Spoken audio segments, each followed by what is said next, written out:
Selain hama jamur, tantangan para petani kopi di sini juga berupa gulma ya.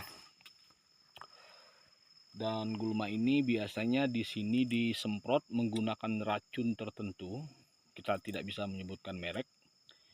Jadi untuk proses penyemprotan dalam 1 tahun itu berapa kali, Pak? Cukup penyemprotan itu dilakukan 1 kali 1 tahun saja. Satu Setelah kali 1 tahun. kita menggunakan cara manual, Cara yaitu manual. dengan cara dirumput. Dengan cara dirumput dengan menggunakan arit ya teman-teman ya. Jadi kalau keseringan disemprot, ntar Mempengaruhi dari kesuburan tanah. kesuburan tanah dan hasilnya juga. Oh, jadi minimal penyemprotan hama rumput liar atau gulma ini dalam periode 1 tahun itu cukup 1 kali. Karena kalau sering itu akan mempengaruhi pH tanah, mempengaruhi tingkat kesuburan juga, yang dampaknya juga ke tingkat produktivitas buah kopi. Jadi cukup 1 kali. Selebihnya dirumput dengan cara manual menggunakan alat berupa arit ya. Cukup jelas ya teman-teman ya. Sebab kalau nggak dirumput juga berbahaya. Oke, sekian untuk proses pemeliharaan kopi, mulai dari pemilihan bibit stek. Pemilihan bibit stek tidak begitu rumit.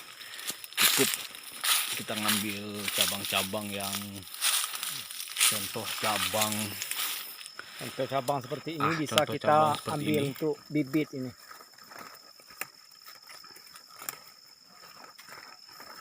Cabang yang kita ambil dari pohon kopi. Ini contohnya ya. Nih. Jadi inilah contoh bibit yang layak dijadikan bibit. Prosesnya seperti tadi, dipangkas terlebih dahulu, dipotong, kemudian disambung ke pohon tunggal. Jadi setelah proses penyambungan sampai 1 tahun ke depan itu sudah bisa kita panen. Jadi cukup simpel ya untuk pemilihan bibit, dan proses penyetekan cukup simpel, cukup sederhana, dengan hasil yang cukup melimpah. Jadi untuk di daerah kami ini hampir mayoritas, jadi di daerah ini rata-rata sudah stek semua ya teman-teman ya. Jadi selain dari pohon tunggalnya besar, kita bisa menyambung atau menyetek di tunas yang masih muda, yang masih warna hijau kayak begini. Jadi setelah pemilihan bibit tadi sudah bisa langsung kita stek. Tak perlu berlama-lama ya. Ini contohnya.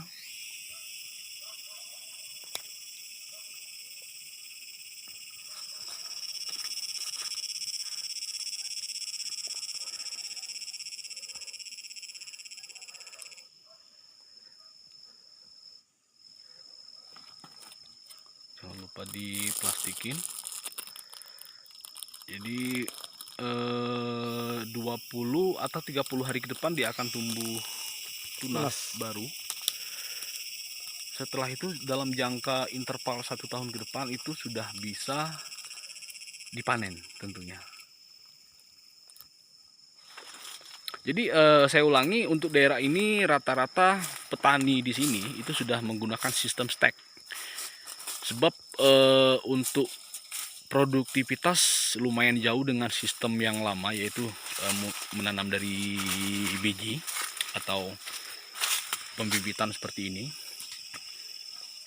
Selain jumlah produktivitas yang sedikit, juga memakan proses waktu yang panjang. Sebab setelah tua begini harus diambil dulu, setelah itu dijemur dahulu, setelah itu disemai, setelah disemai akan dipindahkan ke polybag.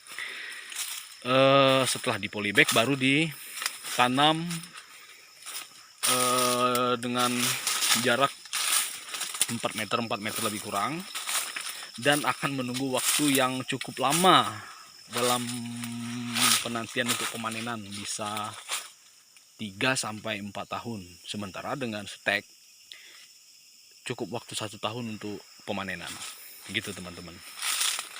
Bukan berarti tidak ada kopi non stek ya, masih banyak di sini, masih banyak.